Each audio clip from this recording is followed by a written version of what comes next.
Hello guys and welcome back to the Empress Show. My good name is Jelena. Kama kawaida, I want to thank you so much for always tuning in. Thank you so much guys. You make my days. You bring me back here. And so today, under my story segment, as you all know, we have my story segment and we have Women Founders Show. And so today I'm here coming to you with my story segment. And I just want to address, I just want to come out with this story where so many people have been asking me so many questions about my personal experience on, the inception of this channel. But definitely for those of you who've worked with us from the first day, you definitely know where it all started. And so many of you have been asking what happened to give a narrative of the entire story of the entire pregnancy story until delivery time. And so guys, I am here. I have been postponing it day in day out, but anyway, the best thing is I am here with the story and hoping that I will be able to answer all the questions that have been asked, or to address all the questions that I always receive from many of you. So guys, it all started well, and as you all know, when I first started telling you guys about the story, I mentioned to you that first of all, my pregnancy was as a result of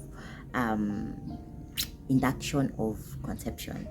What that means is when you want to conceive, when you want to conceive, you go see your doctor. If you have a delayed conception, you go see a doctor, you see your doctor, and then you get advice from the doctor.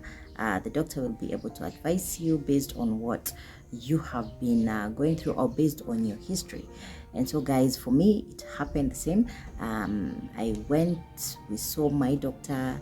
He advised on what to do for us to be able to conceive. Please remember, 3 months before that we had lost a pregnancy, and it was a time of trying to heal, as well as trying to just internalize everything that had been happening. And so here we are. It's in December, and is it December or November? Yeah, December, and we've already been advised on what to do. And so we were doing what the doctor had advised us, as well as taking the medicine that we had been advised on for conception. And so here we are, excited now that finally we are going to get another baby. And so it was a journey, and it was all through the help of God, and of course having a supportive spouse. And so guys, I got pregnant for twins in December, and the journey started well. I don't know whether that's appropriate to say that the journey started well, but anyway, the excitement was there, and we hoped that it would be a normal pregnancy, just like any other woman dreams of. And so guys, it started on well. January, we went to our first clinic, and yes, the news came. You guys are expecting twins, and we were so excited. We could not hold back our joy, and of course tears as well, remembering that 3 months prior to that we had lost. And so guys, it was a moment of reflection, a moment of just telling God thank you. It is another time that you've given us. And guys, before I continue, I hope you can see my new merchandise. It is the Empress Show, and on the back it's written the Empress Initiative for Women Empowerment. So as we continue, so our first clinic, our first appointment was amazing. Just seeing how good the Lord has been. Now he has blessed us with 2 after losing 1, and at that point we were like, hey, yani God has repaid. God is repaying for all the tears that we've cried and all that. And so just like any other woman, I was so expectant of the best, hoping for the best, knowing that everything is gonna, be well. And so we decided we would not tell anybody. We kept it to ourselves. And so we were to be going for my clinics for every 1 month, after every 1 month. But it happened that the first clinic, after we went for the second clinic, which was now the following month, the twins had grown so well, and now we were to see the doctor. And every time I could go for a clinic, we used to have a scan. And so after having this scan, the doctor noticed that my pressure had started misbehaving. And you see, that's so early for anyone who has been pregnant. You understand that pressure during the first trimester, it's crazy. I mean, it's abnormal. It's not even normal. So the doctors decided, you know what, we're going to put you under pressure medicine. So I started taking medicine from the first trimester, from actually the second month of my pregnancy. And it wasn't easy because I was not even able to take supplements that usually pregnant women do take. And so at this particular point, I was just asking myself, why has it started off so rough? And by the way, at this point, even before the first month was over, we kind of noticed that something was a little bit off, because within the first 2 weeks of my pregnancy, people could tell that there's something coming, because I was swollen all over, from my face, my entire body, literally, I was swollen. And so when the doctor said that, we could relate. Oh, so that's why she's been swelling and all that. So yeah, so I started taking medicine, and it wasn't easy, it wasn't funny, but my hope was, I'm taking this medicine so that at least I can protect my babies and myself, of course.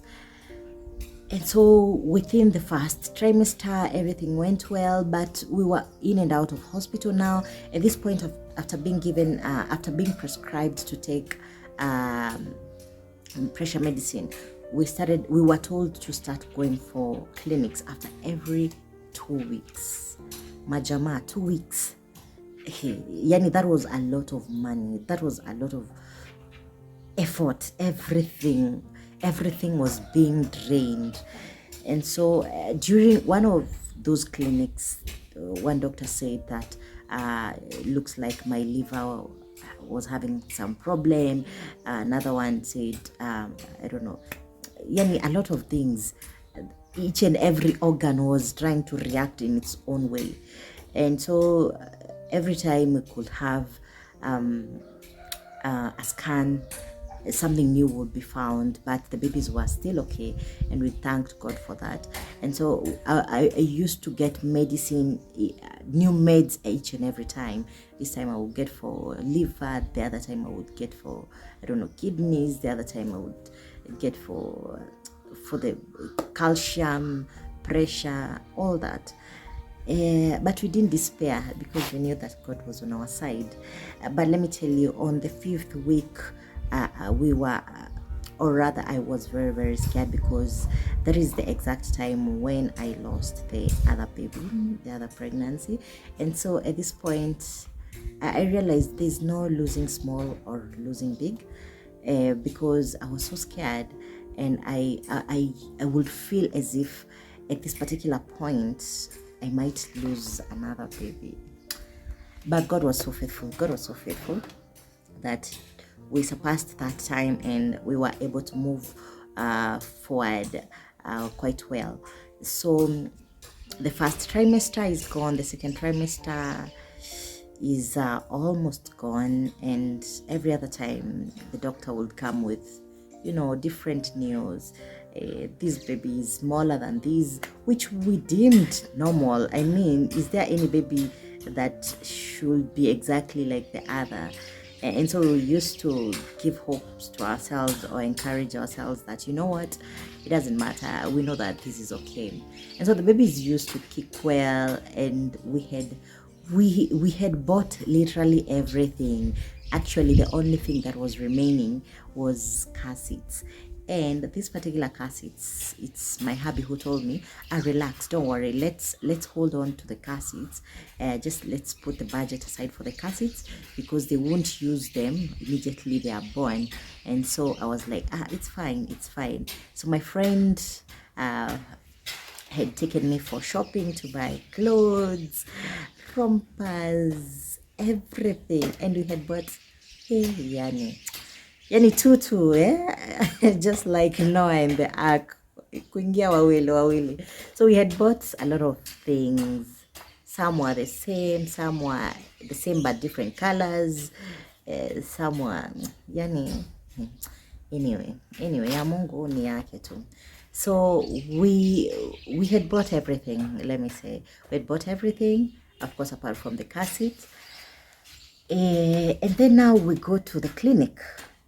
I was going for a clinic called High Risk Clinic at the Aga Khan Hospital, and I'd been forwarded, or not really forwarded, I'd been recommended to go there by my doctor because of the situation.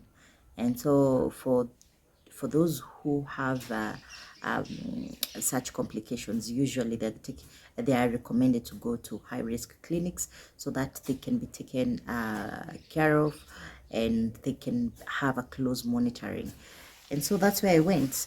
And so at this particular day, we were going for our clinic, and we were, myself, my husband, and our daughter, because we deemed the clinic just a usual clinic, a normal clinic, just like other clinics we used to have. And so we were to go for the clinic and then proceed to other errands. That's why we had our daughter. Usually we would not carry her to go to the clinic. And so this particular day, it happened that the doctor saw us last, which was so unlike him. And so when I was on that bed, the doctor started checking out, scanning me, and the first question he asked was, when did I see you guys last? And we were so agitated. We were like, why is this guy asking us such a question, yet we are a high risk patient? We are highly risk patients. Why? I mean, it doesn't even make sense. It's quite unprofessional. And so we were like, sawa, to watch ashukulike. So we saw him leaving the room, then coming back with a file, and then he was like, did I have your file? Oh, okay, just let me check. And so when he came back, he looked a little bit confused, but we could not, even understand.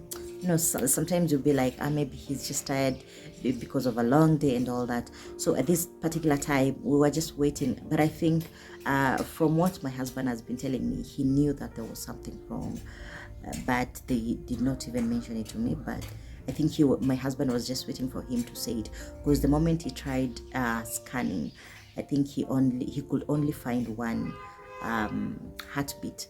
And so at this point, I'm just lying there innocently waiting for the news. At this point, we were at week 28. That means that we were only left with less than 10 weeks, because I was to deliver at week 32 for the sake of the babies and myself. So at this point, I only had like, is it 4 weeks? 28, 29, 30, 31, 32. Yes, only 4 weeks. I only had 1 month to deliver. So the doctor came back, and he's there seated trying to do a scan and rescan, and then he broke the news. I think we lost twin A. Guys, that was a moment that I don't remember it as the best moment, and it is also a moment that made me hate that hospital so much.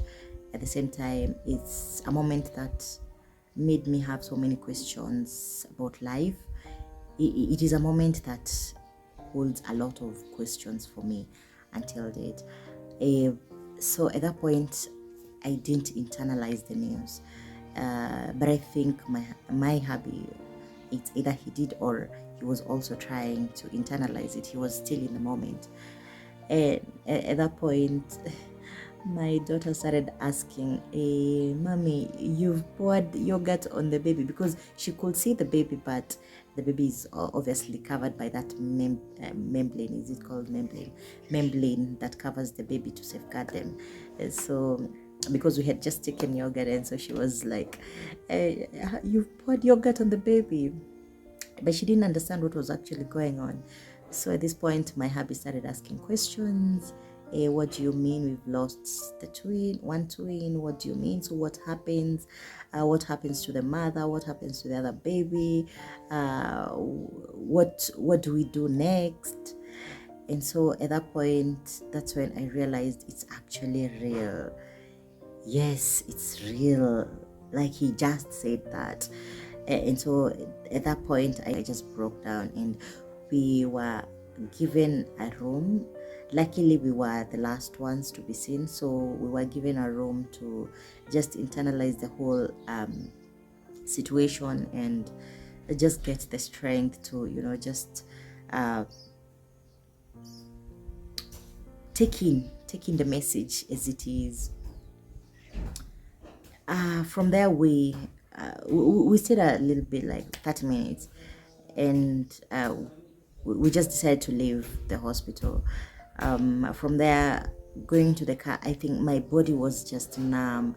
I could not even care who I'm with or where I'm going or what exactly is going through my mind. Everything was dead in me, including myself. And so from there, my hubby went straight to my bestie's workplace, picked her up. I don't even know how they arranged that so fast. Picked her up, and we drove home. While we were on our way home, I just called our best couple, the lady, and I asked her, do you remember the story of Lazarus? Jesus was Lazarus' best friend, and when Lazarus was sick, his sisters tried calling Jesus to come and save his friend. They sent for him, but Jesus came 3 days later when Lazarus was already dead. And so at this point, I believed that if he was able to raise Lazarus 3 days later, my situation was the same, because the doctor had said that we lost this baby 48 to 72 hours ago. And so this was that particular time was right after my birthday. And usually those of you who know me and know how I love birthdays, I have shared with you about that particular time, June, which we are on June, and that's why I decided to share this story. Right after my birthday, 3 days after my birthday is when it happened. And so at this point, the doctor says it's between 48 and 72 hours. And I tell my best couple lady, now pray that God gives me the same miracle that he did. And she's there trying to inquire what's happening. And I was like, no, you don't worry. I'll share with you once you pray. Let me see what God does. If he's faithful enough, he will do it for me.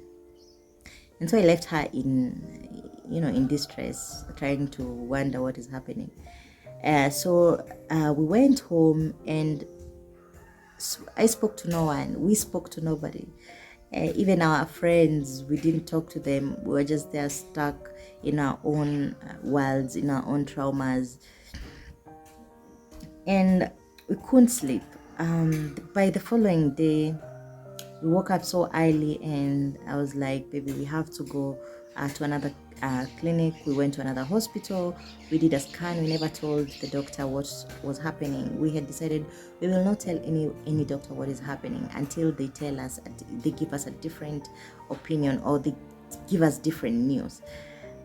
So the first doctor we saw was my now original doctor, and he was like, I'm sorry, but it looks like we lost one twin. Did you know? We're like, yeah, someone mentioned. So from there, I just told my hubby, no, that's not true. Let's go to another one. So we went to another doctor, and another one, and another one.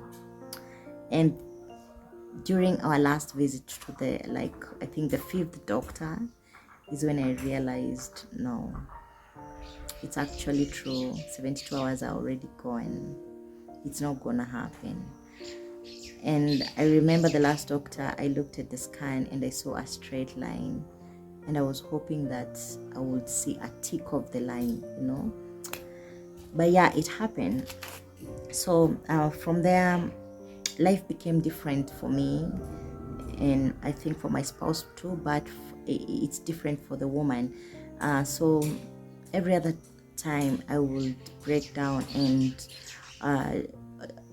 during the night I would get attacks, waking up in the wee hours of the night, crying and busting out into cries.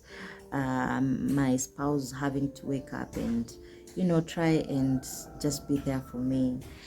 I'm still pregnant, still carrying the other baby. Yes, I was told I had to carry the other baby until term.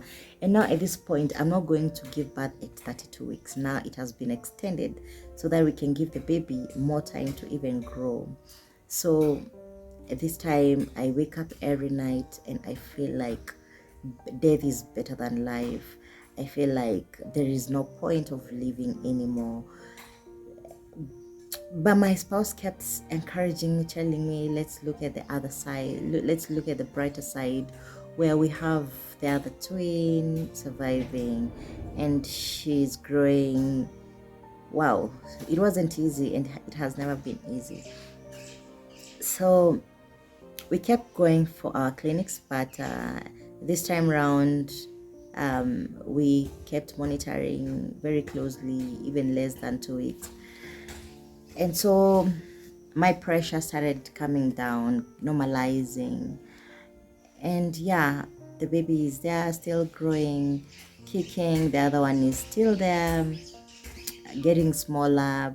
Yeah. So it came to week 38. I stayed with the two babies, the dead one and the surviving one, up until 38 weeks. So that was 10 weeks with the two babies, one surviving, one dead. And so, guys, at that point, I wouldn't tell you that it was any easy for me. It was the most difficult time of my life. And so when it came to the time of going to the hospital for now induction, because I had to go through induction process. Yes, most of you have been asking, did you go through a normal process of giving birth, or did you do a CS? I didn't do a CS. My doctor said that it would be safe for me to go through a normal delivery, and so I went through a normal delivery. Yes. So during the induction, I just looked at my house and I just told God, please take care of my babies, take care of my husband. I know I'm not coming back. So my heart had settled for a new life. In my heart, I was convinced that I was not going to come back. I was going to die in hospital as I give birth. And so I had made peace with myself that, you know what, it's okay. I can survive this. This is too much. I can survive it. And so I went for induction. The first night, there was nothing. The second night, whoa, the pain I felt, guys, was out of this world. I got a complication during the labor process, and the baby was in distress. And at this point, I knew that this is that time when death was coming for me. And so I was wondering, is this the kind of pain that people go through when they're going to die? Because I was convinced that this is actually death. So yeah, my doctor came in, rushed, and he was able to to stabilize everything, and I was taken to now the delivery room, where the first baby, who was the surviving baby, was able to come out well. Yes, I pushed the baby, and now we were to wait now for the other baby to come out. How was she supposed to come out? It is through me to push again. So guys, I didn't have the strength, I didn't have the energy, I didn't have the motivation, I didn't have anything pushing me to have even the grace to even push this baby. So what happened, my gyna, my doctor just sat down and put some worship music, and he told my hubby, please try talk to her, encourage her to have some little bit of strength to be able to push that baby, instead of now going for CS, yet she's already gone through normal delivery. So we sat there almost 30 minutes. My legs were shaking. Those of you who've had babies, you know what I mean.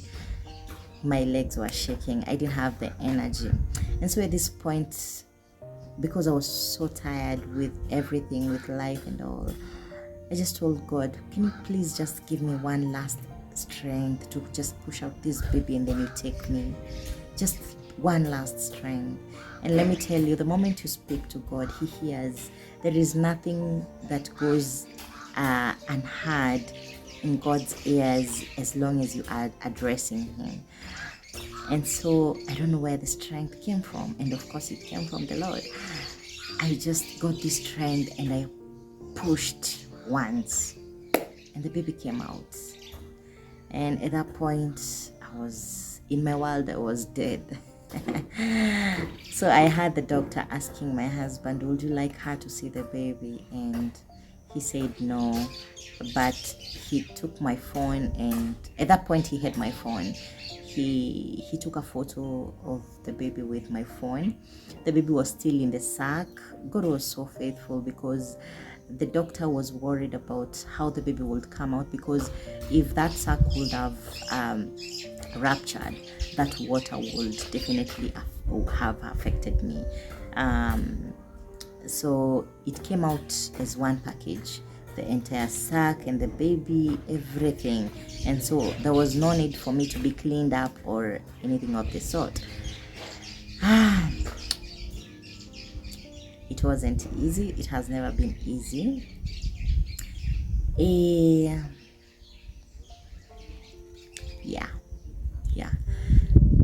So at that point, I just went into deep sleep, and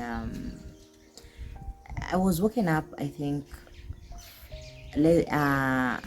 before the end of 5 hours, because usually you're told a mother should bond with the baby before 5 hours lapses. So I was woken up to bond with the baby, and yeah, I didn't have the strength. I was surprised to find myself there on the bed. Ooh. Yes, healing is a process. It's a process, and each year is a step ahead. Yeah, and nobody should ever tell you to rush yourself into healing. It can never be easy. It can never be easy. Every year, every birthday, after every birthday, I have to deal with that feeling. Yeah, but I thank God, because speaking about it has been one of the major therapies for me. Yeah, and it helps a lot. So if you're dealing with a loss or a major thing that you feel that it's draining you, it's taking you into depression, because I was almost going into depression after I was told about the loss of my baby. So yeah, that's where we are. For those of you who've been asking how the delivery was, I think I've explained to you. It was normal. And how was I able to survive? I think it's just God. I don't know. The doctors believed that it should be normal. And so What was the other question? The other question was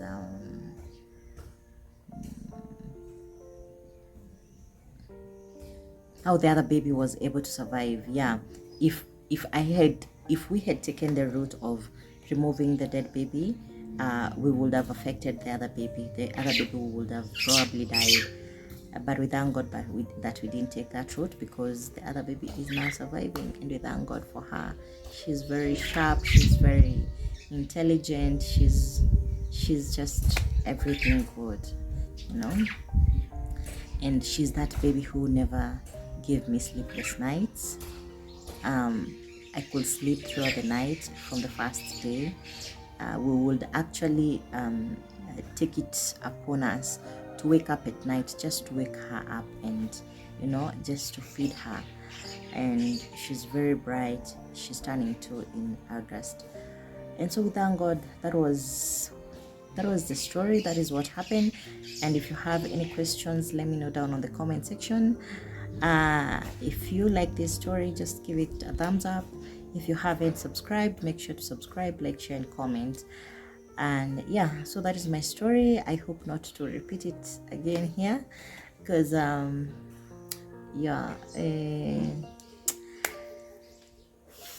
it's not the best to repeat. Yeah, but we thank God, because it is a testimony, and I always consider myself a walking testimony based on everything that I went through. And here I am, being able to nurture other women out here. And that was the inception of the Empress Show. The Empress Show would never have happened if it were not for this particular story. Come, Zulema. Mema. Come, Mema.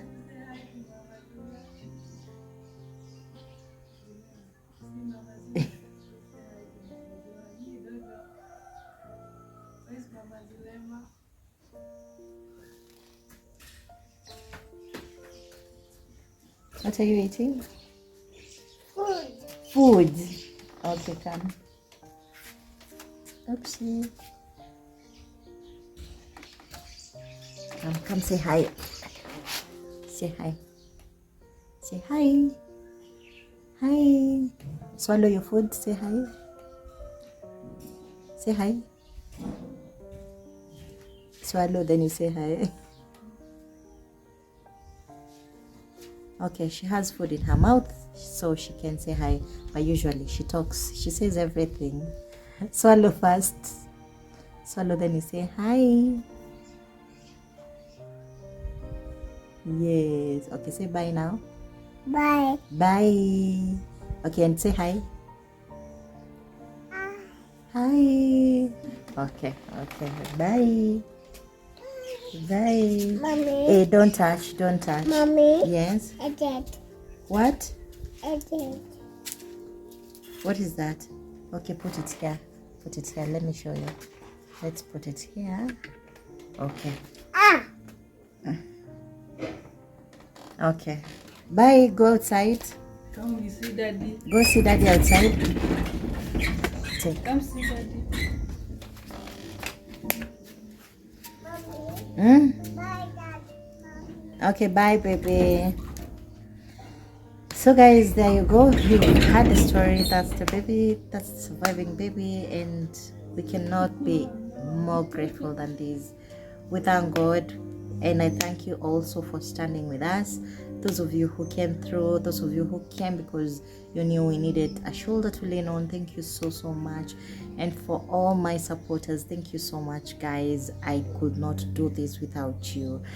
And so with that, let's keep supporting each other as women and men. Let's keep supporting our women, because that journey is not easy. It is not easy at all.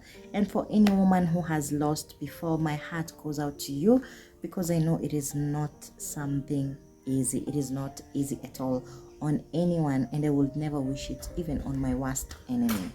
So there you go. If you have questions, let me know, and we are going to address them one by one. So guys, thank you so much, And as usual, I just want to say thank you so much once again. I cannot get tired of saying thank you to you guys. Thank you, thank you, thank you, thank you, and I love you so much. From me, it is a goodbye. See you on my next video. Cheers.